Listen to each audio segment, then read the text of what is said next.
Out of all the Hokage who protected Konoha, Minato Namikaze has to be one of the more hyped out of all the Konoha Kage. In the years before it was revealed that Minato was the father of Naruto, which actually happened before the whole reveal during the Pain Saga, this actually took place in chapter 367 during Jiraiya and Tsunade's conversation before he left to fight Pain. A lot of fans consistently put Minato in the conversation as being the strongest Hokage who ever existed. However, was Minato truly deserving of all of this praise? Just how powerful was Minato? Well, in today's installment of the Naruto True Power series, we'll not only take a really in-depth look into Minato's true power, but we'll also explain why Minato is a lot more underrated than you guys realize. So let's go ahead and start with the obvious. Minato was extremely powerful. During the Third Great Ninja War, Minato's feats and accomplishments were so over the top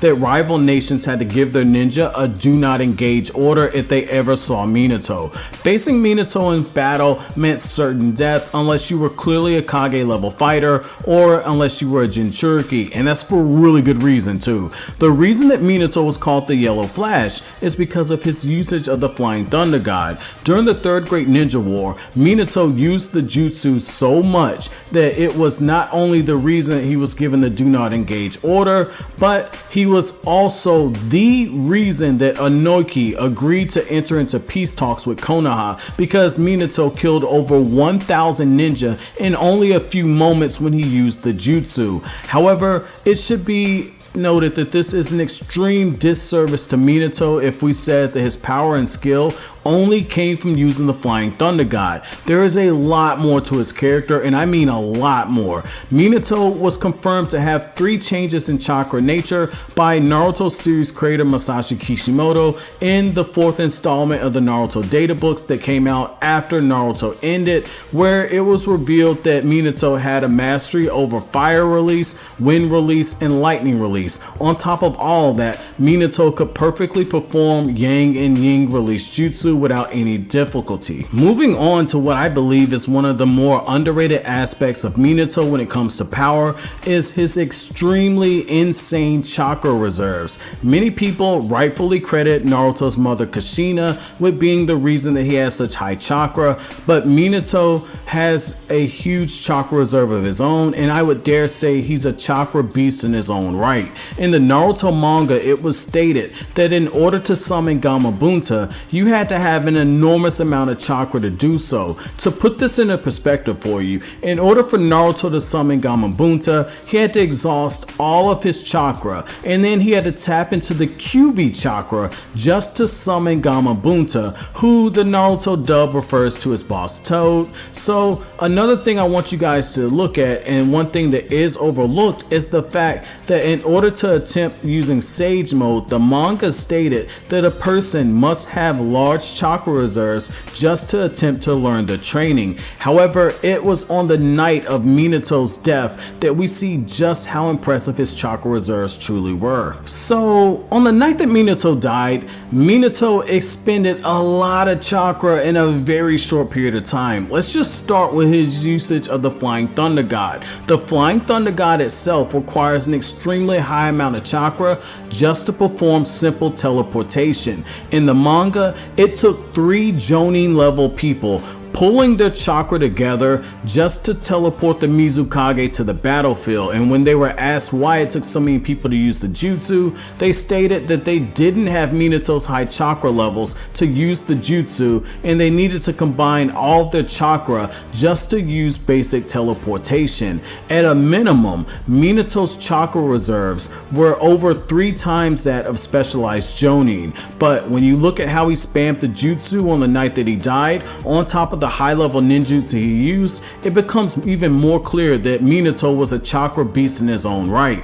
After the Kyuubi began its rampage, Minato used an even more advanced version of the Flying Thunder God to teleport a Biju Bomb from a fully powered version of the Kyuubi before Minato split the Nine-Tailed Fox's power in half. The jutsu that he used to teleport away the Biju Bomb was the Flying Thunder God Guiding Thunder Jutsu. Now, this variation of the the Flying Thunder God is insane, especially when you consider the chakra control that is needed to pull this off. It uses the basics of the Flying Thunder God to create a barrier space that teleports away whatever it comes into contact away.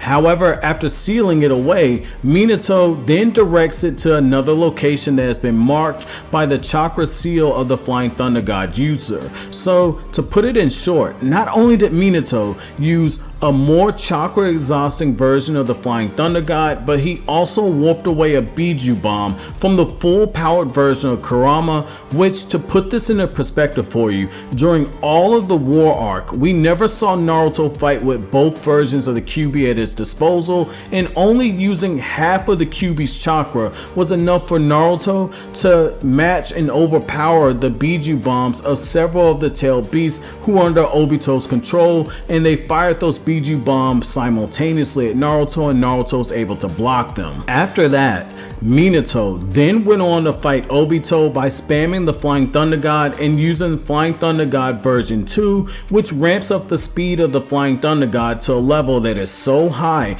that not even the Sharingan can keep up with the sudden movements, and the Sharingan Eye of Insight is unable to react before being hit. He then went on to summon Gamabunta, which, to again restate, requires a lot of chakra to do so. Then Minato took things to another level. He teleported the entire mass of chakra that is known as the Nine-Tailed Fox. It should be noted that Minato had Gamabunta hold down the Kyuubi so he could gather the chakra that was needed to teleport the Kyuubi, which again shows how insane this feat is, given the fact that Minato was able to mold chakra extremely quickly, and yet he needed time just to teleport the Kyuubi, which is something that he made note of, stating that the Kyuubi's chakra was going to be really difficult to teleport. And it's also something to show how insane this feat is, since only one half of the Kyuubi's chakra was enough to power the entire Shinobi Alliance several times over, and in this scenario, Minato teleported the entire both halves of the Kyuubi, which is again pretty damn impressive. After Minato did this, he stated himself that he was running extremely low on chakra, but he still possessed enough stamina to perform the Reaper Death Seal, split the Kyuubi chakra in half, seal part of it away inside of himself, seal part of it inside of Naruto, summon a toad to give Jiraiya the key for unlocking the seal on Naruto. Then he sealed away his wife's chakra into the newborn son, and then he sealed away part of his own chakra inside of Naruto. I should also mention that Minato did a majority of these things with a gaping hole inside of his chest because the Kyuubi stabbed him, which is absolutely insane. To further illustrate Minato's high chakra levels, I want to point your attention to a few Flying Thunder God jutsu that Minato invented, which should show why Tobirama praised Minato as being better at the Flying Thunder God than himself, which says something since Tobirama was the person who created the jutsu. So I'm gonna go ahead and warn you guys, this next attack is a bit of a mouthful to say. When I mean a bit, I mean a huge bit of a mouthful, and this is exactly why Tobirama was cracking jokes at Minato's expense when he learned the name of the attack. And so here's the attack name. It's called the Spiraling Flash Super Round Dance Howl Style Stage 3 Jutsu. Now this takes the Flying Thunder God up to an extreme level, and I'm not talking about the long drawn out name. To use this attack, Minato creates a shadow clone, and then he throws 6 or more kunai around his enemy, and then he teleports to them. The attacks carried out by the jutsu are so fast and so powerful that it produces a lightning flash that repels away his enemies who are caught inside the circle pattern of the jutsu. In the Naruto Shippuden anime, Minato was shown wiping out an entire platoon using this attack, though the attack was not shown in its entirety, leaving Data Book 4 as the remaining source of info about this jutsu. On top of having access to Sage Mode, which gives an extreme insane stat boost to every category to the user, Minato is also a perfect Sage, though for whatever reason he likes to downplay his level of skill when it comes to using Sage Mode.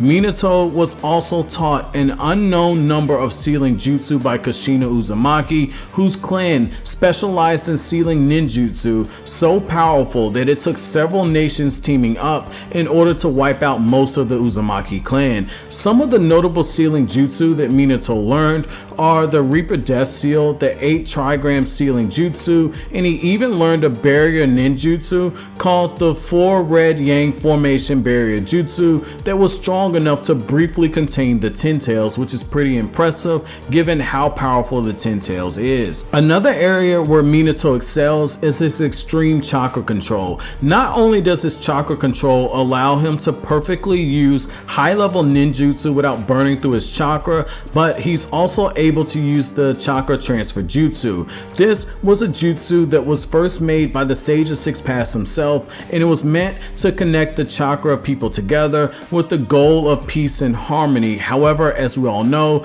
this ultimately led to people using ninjutsu. Minato's version of this jutsu is a lot more similar to what Naruto did during the war arc. However, there are some key differences. In Minato's case, when he transfers chakra to a person, he then molds that chakra and he adapts the chakra to the specific type of chakra that's running in the person he transferred it to, and then he's able to manipulate that chakra remotely, meaning that even while he's fighting someone else in another area, Minato can actually control the actions of the person who isn't directly involved in the battle, since the chakra is linked, making him either a more dangerous foe or making him an extremely skilled ally who can protect you in battle. If that wasn't crazy enough for you, Minato, before he died, actually made himself into a Jinchuriki when he took on half of the Kyuubi's chakra. Though he referred to the chakra as being more dense than he ever expected, Minato, despite having a hole in his chest,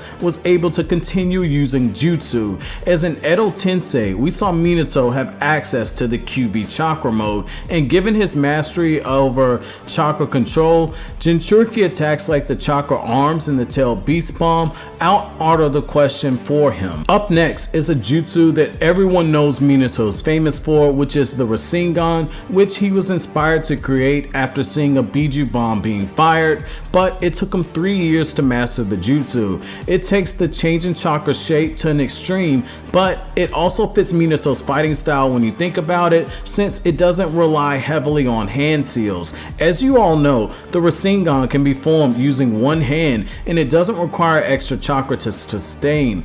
The destructive force of the Rasengan was confirmed by Jiraiya in chapter 143 of the manga to have even greater destructive capability than the Chidori, and it was even later confirmed by Sasuke as being the superior jutsu in terms of raw power, and Sasuke confirmed this in the manga. When Minato uses Sage Mode, his stat boost provides an even larger amp for the Rasengan, since he's using Senjutsu to enhance the attack. Finally, Minato's greatest weapon is closer to that of the third Hokage's, which is his intelligence. Those of you who are familiar with my older videos know I did a video going over the top record set during the Chunin exams, and I revealed to you all that Minato set the Chunin exam record for taking the paper exam portion by answering every question without resorting to cheating, and for over a decade, no one came close to this record until Itachi Uchiha took the test. But even Itachi couldn't beat Minato's score, which is pretty damn impressive. It should also be noted that this is the Chunin exam version of the test, and not the Ganin exam test that you saw Boruto take in the anime. While the concept behind the two tests are similar, the questions on the Chunin exams version are several times more difficult, being so complex that even characters with high IQs were unable to answer the questions in the manga, which is something that should be taken note of. Given how intelligent Minato is and his reaction speed, it makes him highly dangerous in battle, since his high intellect and observation skills allow him to break down the components of a jutsu as it's being used in real time, and it allows him to come up with countermeasures right there on the spot. For proof of this, look no further than his death match with Obito. Minato had only seen Obito use Kamui less than a handful of times in the short period before breaking down how the jutsu worked, what the interval was, and how to counter the jutsu to defeat Obito, who at the time Minato believed was Madoru Uchiha. To make this even more impressive, Minato did all of this while worrying about his wife, who was on her deathbed after having the QB ripped out of her, which, to restate, would have indeed killed her, since it was stated on multiple times being an Uzumaki only allows you to survive Biju extraction for a short period of time, whereas other Jinchuriki die right away after extraction. Also, you have to consider that Minato's village was being destroyed by the QB at the same time, and he was already wrestling with the thought of having to turn his newborn son into a Jinchuriki. The fact that Minato could break down Obito's jutsu this quickly and come up with a counter, despite all the emotions and stress that he faced, is pretty damn impressive, and it's a feat in itself. So, what did you guys think about Minato's true power? That's it for this Hokage installment of the Naruto True Power series.